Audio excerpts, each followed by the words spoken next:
Well, meanwhile, the government's announced it'll give the long-awaited details of its carbon tax in July. And tonight, the Prime Minister hosted a meeting with businesses that may be affected. Some business leaders have been complaining the government's not listening to their views on the tax. So Julia Gillard's invited them over for dinner at Kirribilli House to talk about it. Political correspondent Tom Eagleton reports. What do you hope from the meeting tonight? A dinner at the Prime Minister's table with reservations. Guys, just don't get in the way of the car, please. I don't want to have to call an ambulance.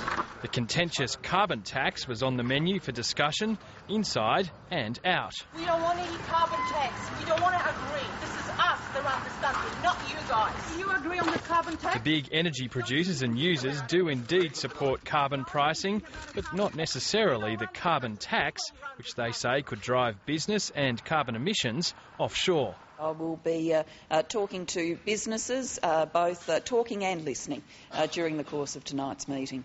But she was playing down the significance of the sit-down. I have literally hundreds and hundreds and hundreds of meetings. I meet people in all sorts of circumstances. I meet them at breakfasts, I meet them at lunch, I meet them at dinners. The government's focused on winning over voters while it negotiates with business.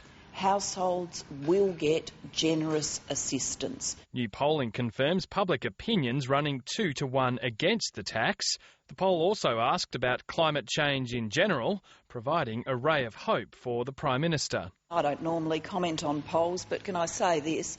If you look at today's poll, it confirms very clearly that Australians believe that climate change is real.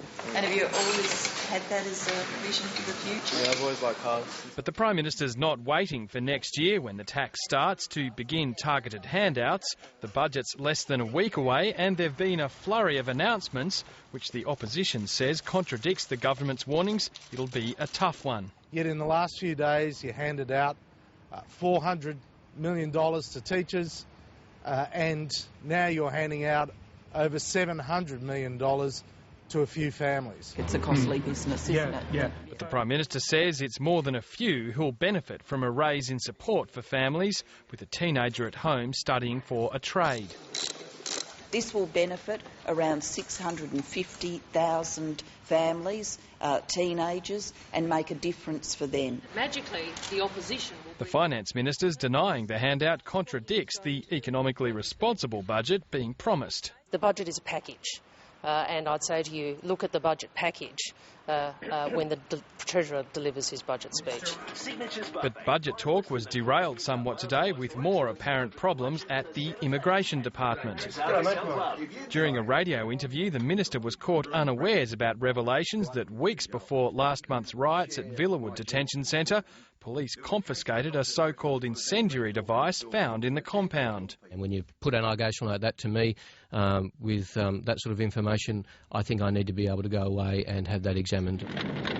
The device is believed to be a can of fly spray wrapped in an oil-soaked cloth. I can think of few more serious incidents than for there to be a bomb in a detention centre and the Minister not know about it, especially when it occurred some 6 weeks ago.